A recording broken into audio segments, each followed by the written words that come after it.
Round 2 of the Women's Six Nations gave us a better idea of the relative strength of the teams in this year's competition. My name is Mark, let's talk rugby.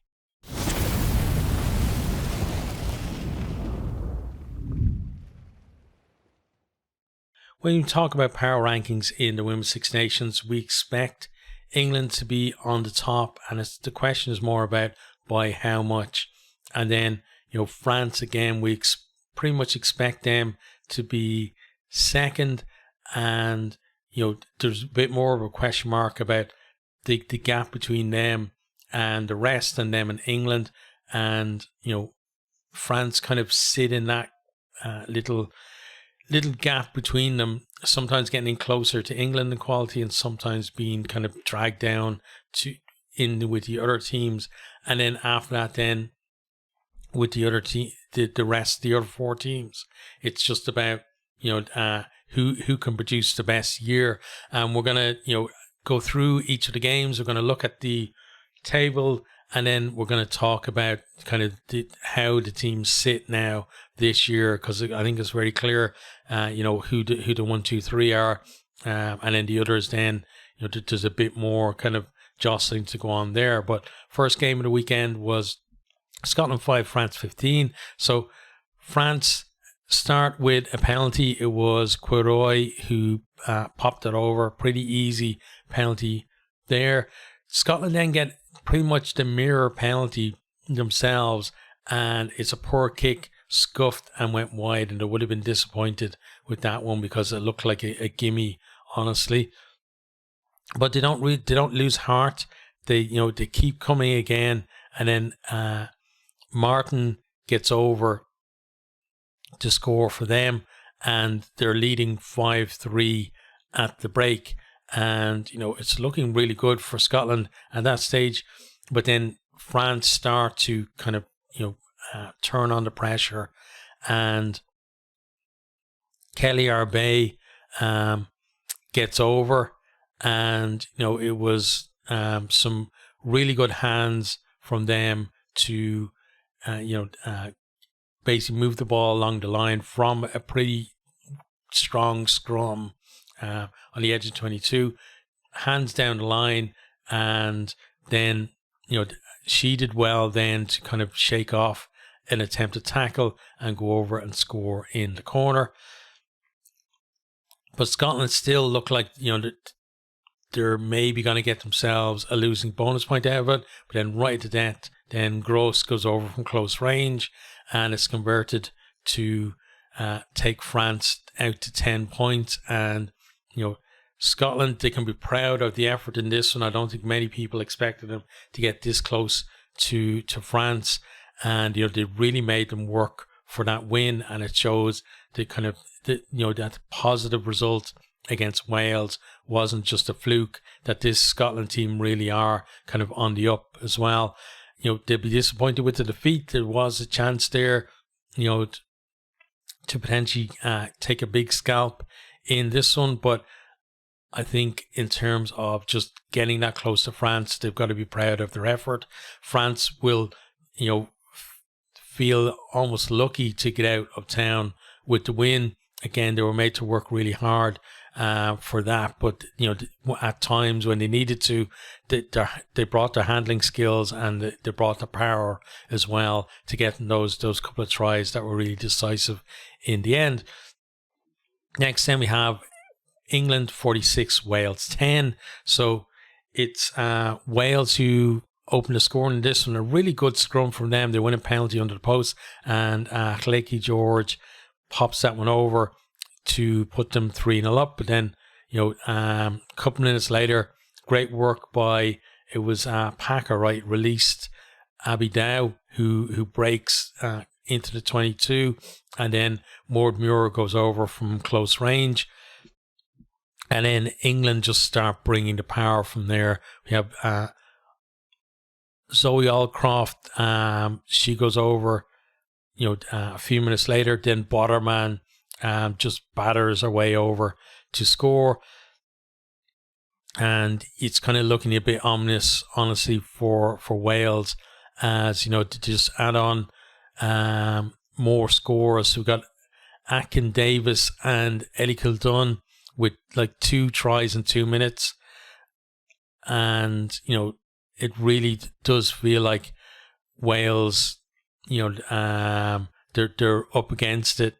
And, a lot of them as well, like it felt like that, the England just have that ability to, to go to the forwards and then create space. And then when they can, then to go out to the backs. And then the backs, the backs, they're so good because they can do, all the skillful offloads and subtle play as well, but they can be directed too. And that really helped them, I think, against this Welsh defence, where maybe some of the Welsh tackles were a little bit light when they kind of got out to the fringes. And, then some just lovely hands from England as well. A nice skip pass out to Abby Dow, and she goes over in the corner on the right hand side, and it feels like the game was kind of done then. Ciara Bevan though does get over for a reply for Wales. She did really well. Like it was a quick tap, I think, and just really quick thinking for her, and she goes over to score under the post. That's converted to bring Wales up to double figures. But then England just go back to, the way they were before. Galligan goes over again there. And then one of the really, probably I think the best finish of the game was Ellie Kildun's second try, where she's out on the left and she receives the ball. She's got 2 defenders coming at her, and she's just so strong, bounces one of them off and carries the other one over the line, and then has the strength to get the ball down and score. And just really, good play from her. Just all around game was excellent. And then it felt like, maybe England were going to run away from there, but they didn't actually score then for the rest of the match, almost the entirety of the final quarter. So, Wales, it's not a close game by any stretch of the imagination. And, Wales, we've seen them against some of the other teams, the lesser teams, kind of use the power in their pack, especially in their front row. But, England have power all through their pack and all through their team as well. And when Wales wanted to go there, England were more than a match for them. And it feels like, Wales, there's a lot of development to go in the team, but we know that anyway. Like, you don't, like a team like England, who are so slick and have been professional for a long time, have a huge player pool compared to the other teams as well. It's not going to happen overnight for the likes of Wales, but we're seeing positives for them, and that's great to see. But this England team are just a joy to watch as well. Just the different ways that they can break teams down. And we saw kind of maul tries. We saw really good hands. We saw strength out wide. We saw players going over from close in as well. Just kind of, the whole gambit really of ways to score from them. So really good win for England. It was expected, but they still have to deliver, and that's what people forget, is that even though they might be huge favourites, it's still up to the team to go out and deliver the performance and get the result. Wales, again, positives from them, though, coming from that. Then the last game of the weekend was, for my money, the most exciting and certainly the closest in terms of like where it was right at the end. So Ireland 21, Italy 27. So Ireland with a really bright start, and they managed, they're putting so much pressure on that they win themselves a penalty try when there's a deliberate knock on from Italy. So then, they're against 14 women for the next 10 minutes. Italy, I thought, did really well to see out that period there. And then they respond with a maul try through Vicini.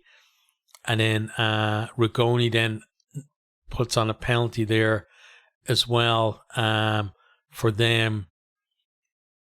And now they're beginning to kind of take... it was Fredrighi goes over first or sorry, after Vicini, she goes over, and then Rigoni puts on a penalty to give them, a decent lead really at half time, given how well Ireland had played in the opening quarter. But I thought Italy responded really, really well to that. Then into the second half, and if Italy were coming into the game, I felt like that when Ireland had a lot of the ball, but a lot of their play, you could see there was misalignment and hesitation and stuff like that when they were setting up a play, and just those they're sometimes only minute delays, but the delays kind of it's kind of a snowball effect, right? A little delay in getting the ball ready, a little delay while somebody picks the right line, etc., or calls the play, and then they go. Whereas Italy, it was so noticeable when they got their hands on the ball how quickly they played and how the tempo was increased, and they start to take control. That tempo really caught Ireland out, I felt, for the third try, where there was big gaps in the Irish line and they were trying to fold, and then Vicini gets her hands on the ball, and she goes from maybe about 10-15 meters out, and she basically picked from the base of a ruck and went herself, and 3 Irish defenders, I think, kind of fell off tackles against her before she got over, and it felt like Ireland were kind of a little bit out on their feet, and also the fact that just that pace from the Italians meant that Ireland weren't as organised as they would have liked to have been in defence. But then, fair play to Ireland, they responded well. They went to the line out when the line out hadn't functioned great, honestly, for them. They'd had a few kind of nicked from them by the Italians, but 5-minute line out, Neil Jones hits, who was it that she hit? I can't remember. Was it was Monaghan, right? I think it was Sam Monaghan.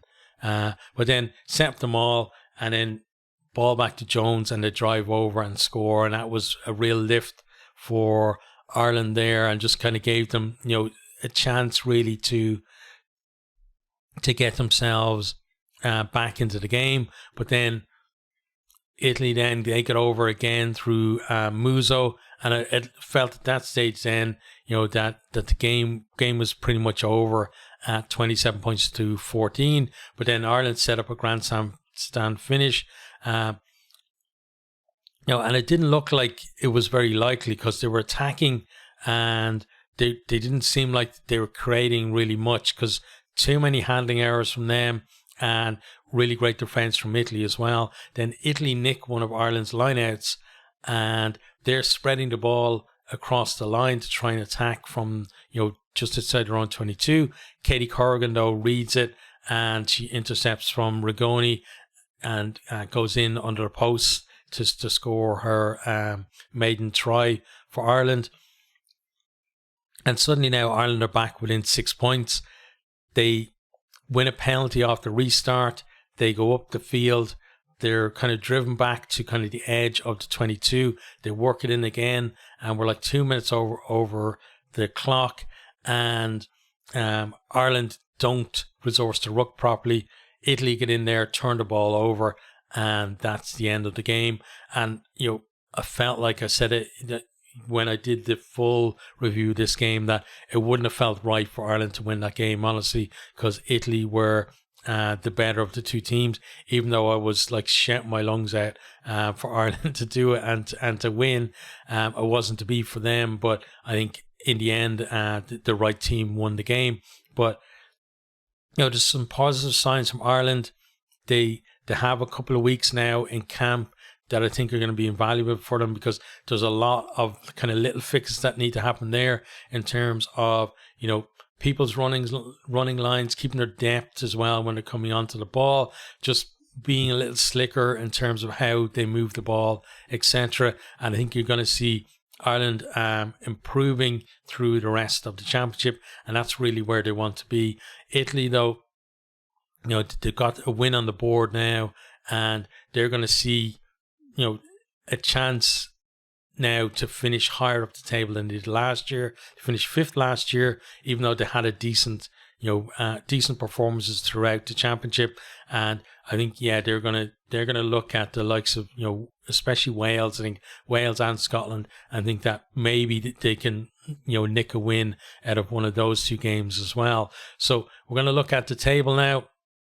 To get England, they're 2 wins out of 2 maximum points, and they're just sitting pretty at the top.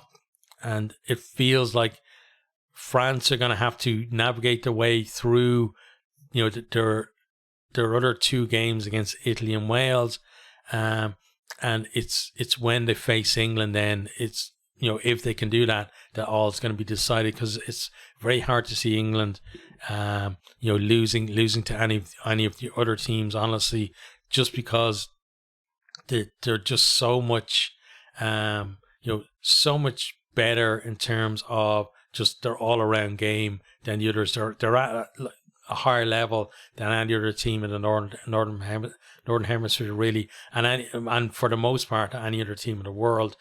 And you could see maybe if they have an off day that Scotland might give them a game, or France, really though are the ones that could potentially knock them over. But it still feels like France would have to be at their best, and it'd have to cause England to be below par for that as well. So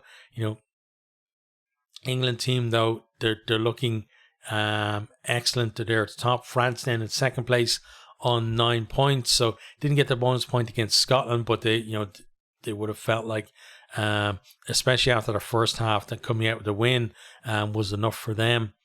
Italy then in third place on 5 points after that win against Ireland, and it's well deserved for them too. They against England, maybe didn't show their best, but that's going to be almost every team in this competition.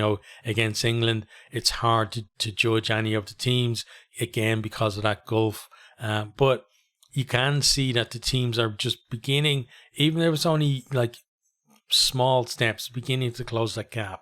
And that's what we want to see over the years, really, is those teams closing. Scotland then, gave France a real game of it, but didn't come out with anything for their efforts, really, in that, not even a losing bonus point from them. I thought they probably deserved it, the losing bonus point that is.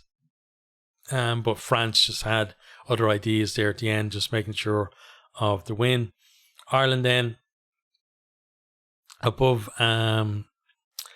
Wales at the moment, just on points difference, really. They got that losing bonus point against Italy, and Wales got their losing bonus points in the first round against Scotland. So at the moment, it feels like, as I said, kind of the power position or the power rankings, England well above anyone else, and other teams have to step up and prove that wrong.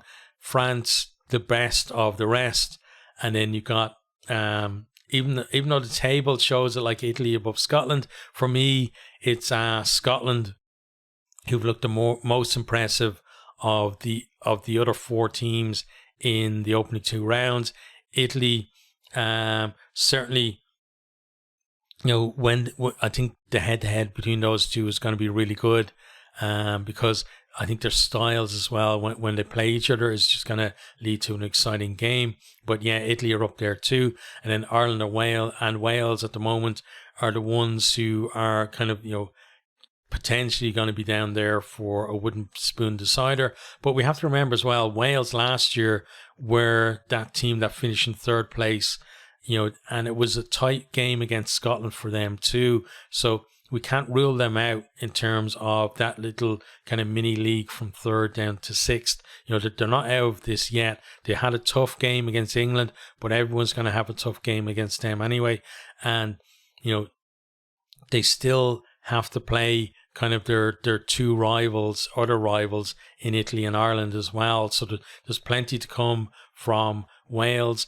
Ireland, I think, as an Irish fan, all I really want to see is Ireland getting a win, it would be great if we could get one win. It's going to be tough though, because I feel it certainly coming into the championship that Scotland and Wales were a little bit ahead of us. It seems like Scotland have gone maybe further ahead of us, and Wales have maybe come back within reach of us at least. But it's exciting. We have like a break week now when we go into the men's Champions Cup stuff. I'd love for in the next whatever many years, I'm hoping while my channel is still going, I don't know how long my channel, I'm hoping I keep my channel going until I'm like retired in my 70s or 80s if I live that long. But I hope in the lifetime of my channel that I do get to commentate or to report on a women's Champions Cup as well. That would be fantastic. Obviously, before that, there's steps to happen, like hopefully having a women's URC as well. In the next, I'm hoping in the next 5 years or so that we can actually see that come to fruition at least. But the Women's Six Nations has been exciting. If you haven't caught any of the games, it's definitely worth it's worth your time, especially generally I would recommend, just because of again the differences in the power base of the teams, would be to pick the game that doesn't involve England and France, because that's probably the one that's going to be the closest and going to be the most exciting. If you haven't watched that much women's rugby, but then if you want to see just great skill, execution, and power, then England or France are the teams to watch in that respect as well. So there's plenty to choose from in this championship. It's one that's getting better year on year, and this year so far has been pretty entertaining, pretty exciting, and I'm looking forward to the next round in a couple of weeks.